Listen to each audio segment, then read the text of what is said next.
The afterword of Number the Stars. So an afterword is a letter from the author. So this is Lois Lowry, and she's writing a letter to all her readers because lots of people have questions about how much of the story is actually true and how much of it did she make up. So let's listen to the letter and see if we can find out more. How much of Anne Marie's story is true? I know I will be asked that. Let me try to tell you here where fact ends and fiction begins. That means where the truth ends and the rest is made up.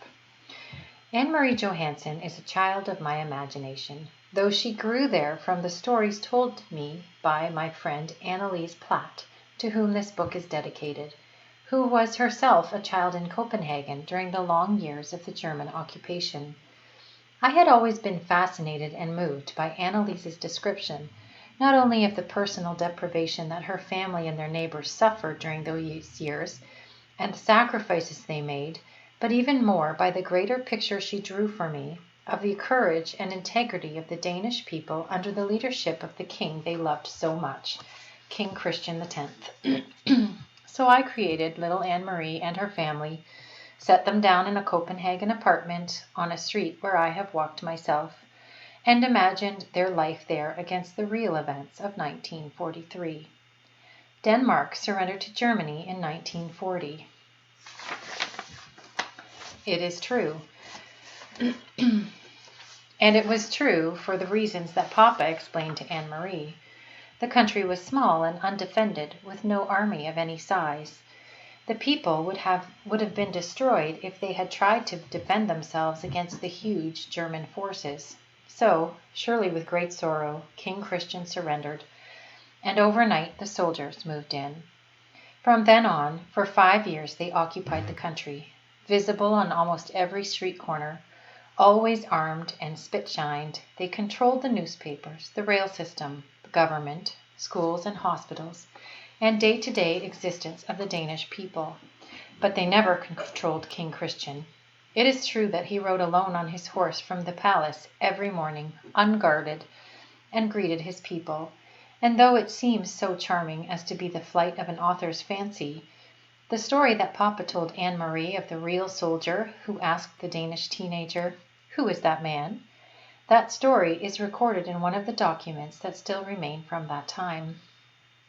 It is true that in August 1943, the Danes sank their entire own navy in Copenhagen harbor as the Germans approached to take over the ships for their own use.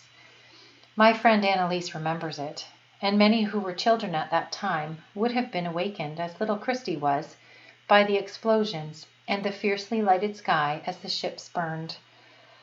On the new year of the Jewish high holidays in 1943, those who gathered to worship at the synagogue in Copenhagen, as the fictional Rosens did, were warned by the rabbi that they were to be taken and relocated by the Germans. The rabbi knew because a high German official told the Danish government, which passed the information along to the leaders of the Jewish community. The name of that German was G.F. Duckwitz, and I hope that even today, so many years later, there are flowers on his grave, because he was a man of compassion and courage.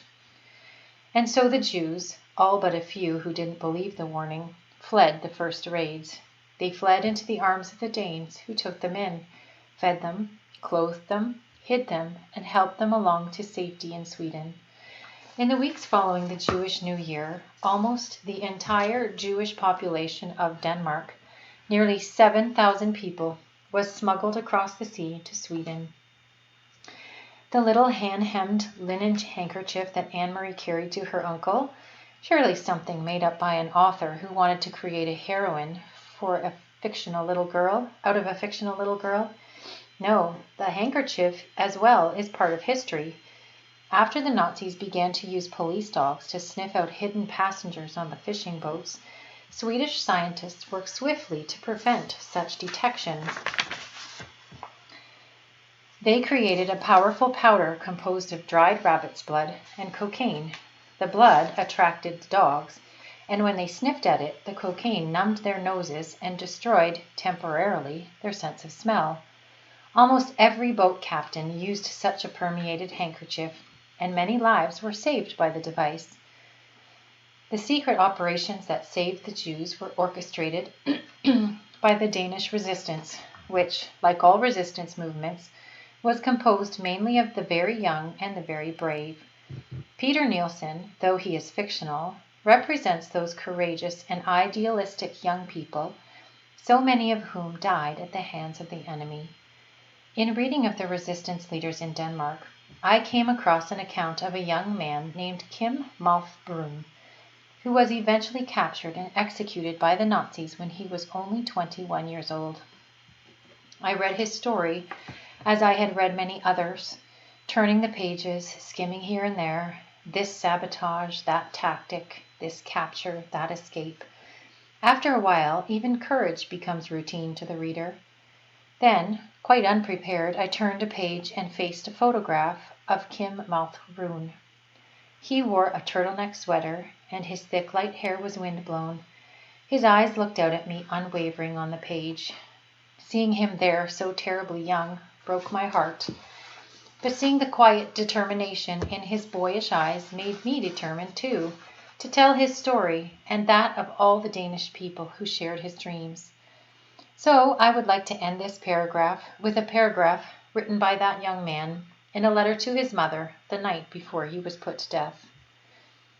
And I want you all to remember that you must not dream yourselves back to the times before the war, but the dream for you all, young and old, must be to create an ideal of human decency, and not a narrow-minded and prejudiced one.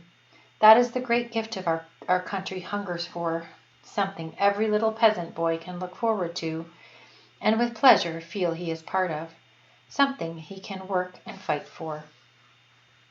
Surely that gift, the gift of a world of human decency, is the one that all countries hunger for still.